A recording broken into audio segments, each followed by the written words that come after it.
In this video, we will show you how to install the Bulletproof Road Shield system on your vehicle.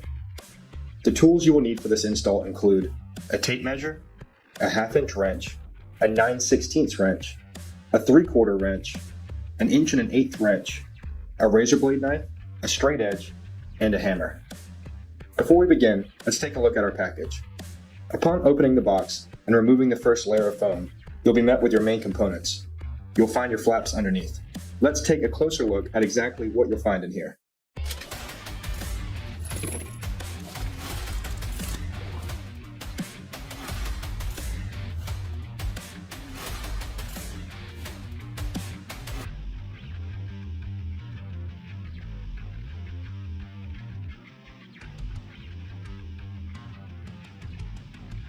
With all that out of the way, let's begin. Measure your vehicle's receiver to determine if it's 2, 2.5, or 3 inches. As you can see, this F-150 has a 2-inch receiver. Once you've determined what size receiver you have, choose the appropriate sleeve. For 2-inch receivers, use the thick sleeve. For 2.5-inch receivers, use the thin sleeve. And for 3-inch receivers, you do not need any sleeve. Place the correct sleeve into the assembly. For our F-150, we are using the 2-inch thick sleeve. Hand tighten the bolts so they are flush with the inside of the sleeve. This will hold the sleeve in place.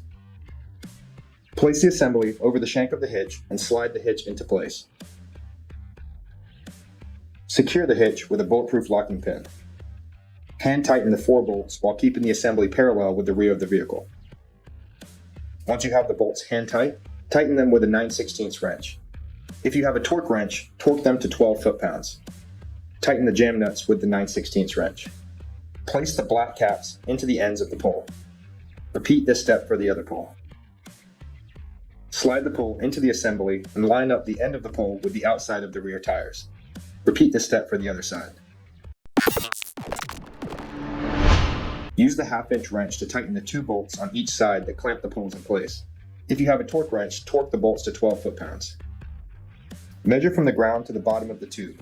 If this measurement is less than 28 inches, you will need to cut the flat down by however much less than 28 inches your measurement is. For example, if your measurement is 24, you will need to cut 4 inches off of each flap. Also, if your vehicle is going to squat 2 inches while towing, you will also need to cut the 2 inches out of the flap for a total of 6 inches. You must have a minimum of 3 to 4 inches clearance under your flap. If your measurement is greater than 28 inches, you do not need to cut the flap.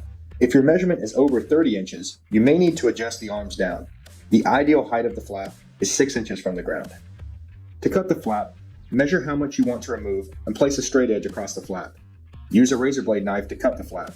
This may take several passes.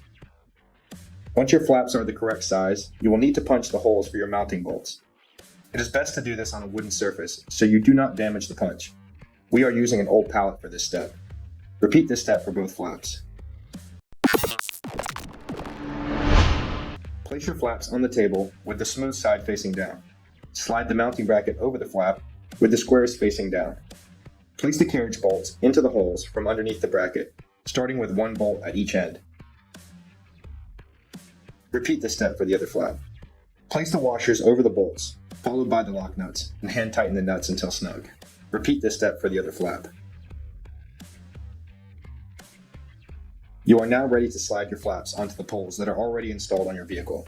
Slide the flaps onto the poles and line them up flush with the end. Make sure the smooth side is facing away from the vehicle. Repeat this step for the other flap. Tighten the bolts using the 3/4 inch wrench. If you have a torque wrench, torque the bolts to 42 foot-pounds. Take one final look over your Bulletproof Road Shield system and ensure all bolts are tight. Your install is now complete.